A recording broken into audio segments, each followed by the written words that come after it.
Barely a day after schools reopened, a huge fire started at Kisumu Boys High School. The fire is said to have started from one of the dormitories before spreading to the classrooms during preps time. According to the school principal, Mr. Duncan Owie, he received a call from one of the teachers about the incident, who later called the firefighters, who responded quickly. He, however, confirmed that no student had been hurt and that the fire had been contained. The unfortunate incident that has happened to our school, this happened at around 8:30 when all the boys had gone to class. The boys had taken breakfast and the teachers were in the compound. I happened to be around and I was called around 8:30 by one of the teachers in the compound who told me the fire is in the dorm section. When I moved the dorm section, I discovered that one of our dormitories was affected by the fire. So we called the fire brigade. By the time I was coming in, the fire brigade had been called, and I want to thank them. They came in speedy to rescue the situation. The unfortunate thing that our dormitory was in time with one of the classes, so that also got affected, one of the classes that are there.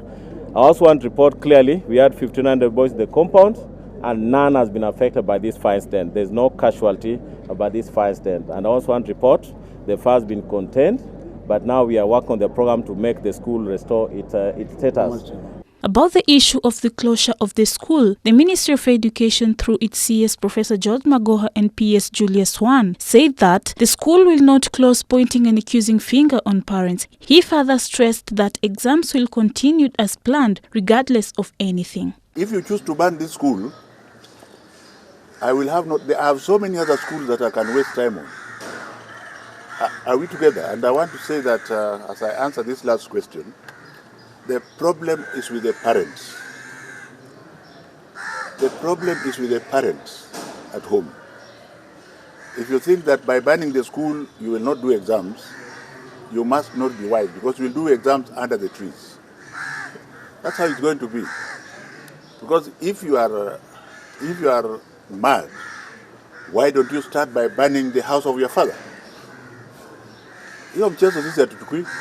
Are we together? And the parents will rebuild it. That's how it is, pure and simple.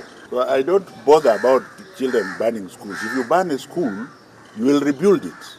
And you will do your exams under a tree or even under a toilet. It doesn't matter, but you will still do the exam. The board, the PTA have decided that they are not sending the learners home.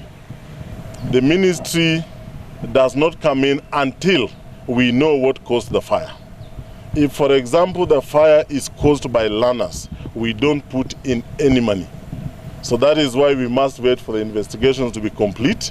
We know what caused the fire, and then we see what comment to make. Hussein Alason Hussein, Kisumu Central Sub-County Deputy Commissioner, said that investigations are ongoing to ascertain what caused the fire at the school.